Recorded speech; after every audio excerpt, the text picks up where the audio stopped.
Welcome to social post. నేను Nihal.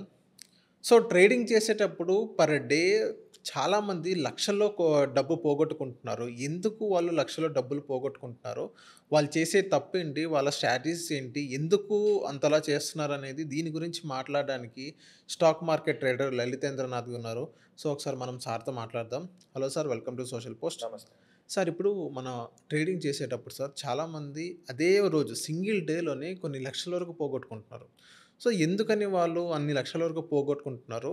So వాళ్ళ strategies ఏమైనా చేంజ్ అవుతాయా? లేకపోతే ఓవర్ ఎక్స్‌పెక్టేషన్స్‌తో అలా చేస్తారంటారా? జనరల్‌గా లక్షల వరకు పోతున్నాయి అంటే, వాళ్ళకి ఫస్ట్ ఆఫ్ ఆల్ డబ్బు ఎక్కువైపోయి ఉంటుంది. డబ్బు ఎక్కువే. ఓకే. డబ్బు ఎక్కువైపోయి ఉండాలి.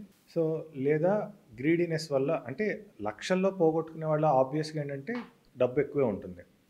సింపుల్‌గా చెప్పాలంటే నాకు తెలిసిన ఒక ట్రేడరు 18 ఎకరాలు స్టాక్ మార్కెట్‌లో ట్రేడింగ్ కోసం అమ్మేశారు.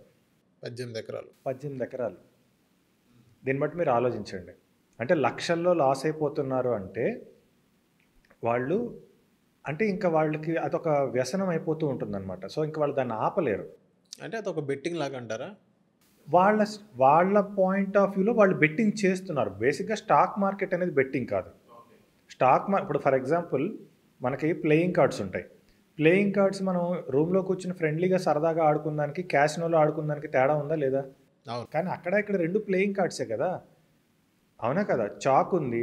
చాక్‌తో కూరగాయలు కోయొచ్చు. పీకలు కోయడం తప్పు. అవునా కాదా? అవును. సో, ఇన్‌స్ట్రుమెంట్ ఒకటే. కానీ దాన్ని వాడే విధానంలో విధానం తేడా వేరే. ఉంది. అలానే స్టాక్ మార్కెట్ బెట్టింగ్ కాదు. స్టాక్ మార్కెట్‌లో మనం బెట్టింగ్ చేసుకుంటాం. సో, ఈ బెట్టింగ్‌లో క్రమంలో ఏంటంటే దాన్ని వాళ్ళు వ్యసనంగా అయిపోయి ఇవాళొస్తది లేదా రేపొస్తది అన్న ఉద్దేశంతో మళ్ళీ పోతే ఇవాళ 1,00,000 పోయిందా రేపు 2,00,000 ట్రై చేద్దాం. 2,00,000 పోయిందా 3,00,000 ట్రై చేద్దాం అన్న ఉద్దేశంతో కొంచెం చేస్తూ ఉంటారు. దానివల్ల లక్షల్లో లాస్ అయిపోతూ ఉంటారు. అంటే రికవరీ చేయాలని చేస్తారా? లేకపోతే దాని మీద కూడా మళ్ళీ రివెంజ్ ప్లాన్ చేస్తారా? అదే రికవరీ చేయాలనే ఉద్దేశంతోనే వాళ్ళు అగ్రెసివ్ ట్రేడింగ్‌కెళ్ళిపోతారు. ఓకే.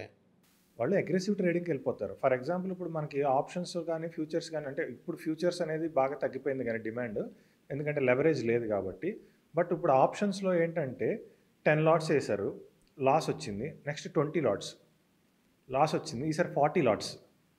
ఓహో! మళ్ళీ లాస్ వచ్చింది. ఈసారి 80 లాట్స్. సో, ఇలా ఎళ్ళిపోతూ ఉండటం వల్ల ఏంటంటే లక్షల్లో లాస్ ఆబ్వియస్‌గా వస్తూ ఉంటుంది. సార్, అక్కడ వార్నింగ్ సైన్ ఏముండదా సార్? ఇప్పుడు మనం ట్రేడింగ్ చేసేటప్పుడు అక్కడ రెడ్ క్యాండిల్ కనిపిస్తే, సో దాని యొక్క చిన్న రెడ్ క్యాండిల్ కనిపించినా గానీ అదొక వార్నింగ్ సైన్ లాంటిది. ఇంకా మనం అప్పుడే మనీ విత్‌డ్రా చేసుకోవాలి అని అలా చిన్న ఏమైనా వార్నింగ్ సైన్స్ ఏమైనా వస్తాయా సార్? ఏ వార్నింగ్ సైన్స్ అనేది అంటే మనం వార్నింగ్స్ అంటే ఏం రావు. అంటే మనం ఊహించుకోవాలా అంటున్నా. అక్కడ చిన్న రెడ్ క్యాండిల్. అంటే అది వాళ్ళు నేర్చుకున్న స్కిల్ మీద డిపెండ్ అయ్యి ఉంటుంది. ఇప్పుడు ఇలా లక్షల్లో లాస్ అయిపోయే వాళ్ళకేంటంటే స్కిల్ ఉండదు ఫస్ట్ ఆఫ్ ఆల్. ఓకే. వాళ్ళేంటంటే సైకలాజికల్‌గా ఇంత పడింది కాబట్టి ఇక్కడి నుంచి ఇంత పెరుగుతుంది ఓకే. అన్న ఉద్దేశంతో. జనరల్‌గా నాకు 2008లో నేను మా అంకుల్ వాళ్ళది ఒక స్టాక్ మార్కెట్ ఆఫీస్ ఉంది. ఆ ఆఫీస్‌లో కొన్ని రోజులు ఉన్నాననమాట. అక్కడ ట్రేడింగ్ చేసేవాళ్ళని నేను కొంతమందిని గమనించాను. సో, వాళ్ళేంటంటే వాళ్ళు మాట్లాడే విధానం ఎలా ఉంటుందంటే, "ఆ! అరేయ్! ఇవాళ 100 పాయింట్లు పడిందంటే ఖచ్చితంగా 50 పాయింట్లు రికవరీ వస్తుంది. ఇదిగో ఇక్కడ బై చేసేయి. అరే! ఇవాళ 200 పాయింట్లు పడింది. ఖచ్చితంగా 100 పాయింట్లు రికవరీ వస్తుంది కాబట్టి ఇక్కడ బై చేసేయి." ఓకే. అని చెప్పేసి వాళ్ళేంటంటే వాళ్ళకి వాళ్ళే మార్కెట్‌ని ఎక్స్‌పెక్ట్ చేస్తూ ఉంటారు. ఇంత పడింది అంటే ఇంత పెరగాలి. ఇంత పెరిగింది అంటే ఇంత పడాలి అని చెప్పేసి వాళ్ళకి వాళ్ళే ఒక మైండ్ సెట్‌తో ఉండిపోయి దాని మీద ట్రేడింగ్ చేస్తూ ఉంటారు. అలా వాళ్ళేంటంటే ఎక్కువ లక్షల్లో నష్టపోతూ ఉంటారు. సార్, మీరేమైనా నష్టపోయారా సార్ సేమ్ ఇలాగే లక్షల్లో ఏమన్నా? నా లైఫ్‌లో ఒకే ఒక్కసారి అది కూడా ఏంటంటే అనుకోని విధంగా నాకు లాస్ వచ్చింది. అంటే ఎలా సార్? మీరు చేసిన చిన్న తప్పు అంటారా? లేకపోతే పెద్ద తప్పు చేశారా? అంటే ఆ సిట్యుయేషన్‌లో అయితే పెద్ద తప్పే అది. పెద్ద తప్పే. ఎక్కడ మిస్టేక్ జరిగిందంటారు? అసలు ఏం జరిగిందో చెప్తారా? అంటే నేను 2017లో ఒక ట్రేడ్ ఎంటర్ అయ్యాను. నేను దానికన్నా ముందు 2 మంత్స్, 2 మంత్స్ మార్నింగ్ 9:15కి ట్రేడింగ్ స్టార్ట్ అయితే 9:20 కల్లా నా అకౌంట్‌లో 10,000-15,000 ప్రాఫిట్ ఉండేది. ఓకే. అసలు ఇంకా మొహమాటమే లేదు. 9:15కి స్టార్ట్ అయితే 9:20 కల్లా ఉండేది. నేను అలా అప్పట్లో ఒక స్ట్రాటజీని బిల్డ్ చేసుకున్నాను. నా ఓన్‌గా నేను. సో, దాని మీద ఏంటంటే 9:15-9:20 5 మినిట్స్‌లో అయిపోయేది. సో, చాలా కాన్ఫిడెంట్‌గా ఉన్నాను. 2 మంత్స్‌లో నాకు చాలా మంచి ప్రాఫిట్ వచ్చింది. చాలా అంటే చాలా మంచి ప్రాఫిట్ వచ్చింది 2 మంత్స్‌లో. ఎందుకంటే ఒక రోజున 60,000 ప్రాఫిట్ కూడా వచ్చింది నాకు. ఓకే. గుడ్. ఎంత విత్ ఇన్ మ్యాటర్ ఆఫ్ 5 మినిట్స్లో 60,000, ఒకసారి 40,000 ఇలా రకరకాలుగా వచ్చాయి. సో చాలా బాగుంది.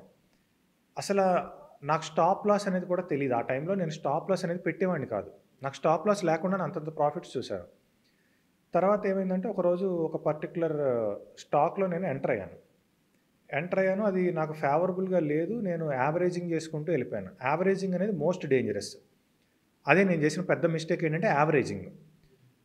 అంటే నేను యాక్సెప్ట్ చేయలేదు. అక్కడ ఉన్న చిన్నపాటి లాస్ని నేను యాక్సెప్ట్ చేయకుండా దాని మీద ఓవర్ ట్రేడింగ్ వెళ్ళాను. ఓకే. యావరేజింగ్ చేశాను. అయితే నాకు తెలిసిన స్ట్రాటజీ ప్రకారం అది ఫెయిల్ అవ్వకూడదు. ఖచ్చితంగా కిందకి రావాలి. నేను ఆపోజిట్ సైడ్లో, అంటే నేను సెల్లింగ్ సైడ్లో ఉన్నాను, అది పెరుగుతుంది. ఖచ్చితంగా అది కిందకి పడాలి. నేను అప్పటికి నేను ఓన్లీ ఫ్యూచర్సే చేసేవాడిని. ఆప్షన్స్ అసలు చేసేవాడిని కదా ఆ టైంలో. ఎప్పుడైతే ఫ్యూచర్స్ మీద లెవరేజ్ తీసేశారో అప్పుడు నేను ఆప్షన్స్ ట్రేడింగ్ స్టార్ట్ చేశాను. అంతకుముందంతా ఫ్యూచర్స్ మీద చేసేవాడిని. సో ఆ ఫ్యూచర్స్ మీద చేసినప్పుడు ఆ పర్టికులర్ స్టాక్లో ఒక పెద్ద ఇన్వెస్టర్ ఇన్వెస్ట్ చేశాడు అన్న ఒక ఫేక్ న్యూస్ వచ్చింది టీవీలో. ఓకే. నార్మల్ సిఎన్బిసి టీవీలోనే వచ్చేసింది అది. ఒక పెద్ద ఇన్వెస్టరు నేను ఎంటర్ అయిన స్టాక్లోనే కరెక్ట్గా ఇన్వెస్ట్ చేశాడని ఒక న్యూస్ సర్క్యులేట్ అయింది. నేను ఎంటర్ అయ్యి 8 లాట్స్ యావరేజింగ్లో ఉన్న పొజిషన్ ఒక్కసారిగా 100 రూపీస్ పెరిగింది. నాకు కళ్ళ ముందు 2 lakhs కనిపిస్తుంది లాస్.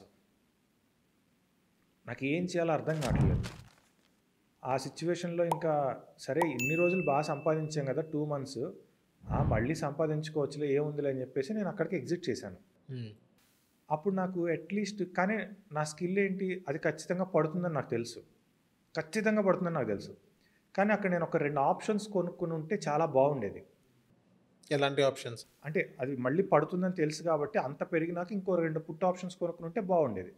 కానీ ఏంటంటే నాకు అప్పటికి ఆప్షన్స్ మీద అంత లేదు. ఎందుకంటే నేను ఓన్లీ ఫ్యూచర్స్ మీద ట్రేడింగ్ చేసేవాడిని బాగా. సో ఆ మినిమం నాలెడ్జ్ కూడా, అంటే నాకు ఆ మినిమం నాలెడ్జ్ లేదు. అండర్లైన్ చేసేవాడు మినిమం నాలెడ్జ్ లేకపోవటం వల్ల నేను దాన్ని వదిలేశాను. ఆ 2 lakhs లాస్ తీసుకుని వదిలేశాను. End of the day 1 hour తర్వాత నేను ఎక్కడైతే క్లోజ్ చేశానో అదే హయ్యెస్ట్ ప్రైస్. 1 hour ఆగి ఉంటే నా 2 lakhs ఓవరాల్గా 2 lakhs రికవర్ అయిపోయి ఇంకో 1 lakh ప్రాఫిట్లో బయటకు వచ్చేవాడిని. ఓకే. ఇది జస్ట్ ఆ 2 పుట్ ఆప్షన్స్ కొని ఉంటేనే. అర్థమైంది. అంటే ఏంటి, ఇక్కడ నాకు ఏం మిస్ అయింది, అక్కడ బేసిక్ నాలెడ్జ్ లేదు.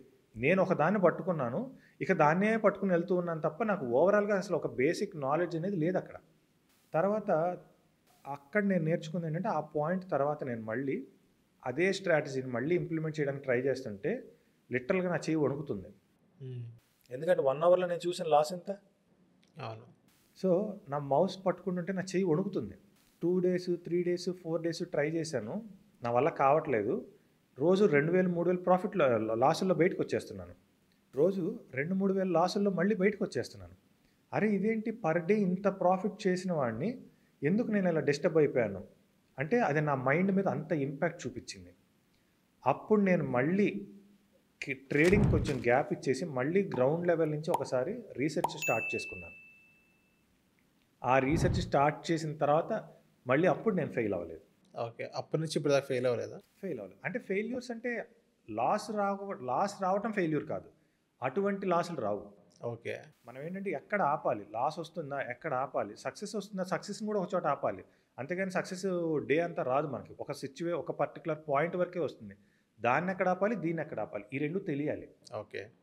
ఎప్పుడైతే మనం ఈ నాలెడ్జ్ గెయిన్ చేస్తామో అప్పుడు మనం సక్సెస్ఫుల్ అవుతాం. Okay. Okay. So thank you sir మా సోషల్ పోస్ట్ వచ్చినందుకు. Thank you.